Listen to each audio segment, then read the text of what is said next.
Welcome to course export tutorial. This tutorial will guide you through the export process from Blackboard as an instructor. Once you go into the course which you want to export, click on the packages and utilities from the left hand side panel. Go to export archive link and you will see two options on the export page. One is the export package, the other one is archive course. Once you click on export package, you will have an option to choose which is links and copies from the default directory. So choose the second option and go down to the content area. You don't need to select everything because you don't need to export everything.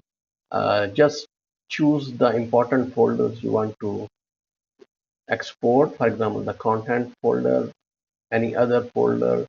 Uh, you think you have some material available, then you choose your tasks and tests, and you can choose any other option. If you are using online attendance, so you can choose that attendance also.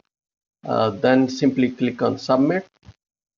Once you submit, you will come back to the same page, and you will also receive an auto-generated email confirming that your Blackboard export is completed, and now you can download your file from the same page.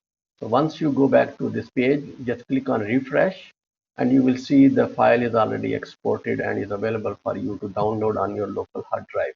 So just click on the drop arrow, down arrow, and then open the file.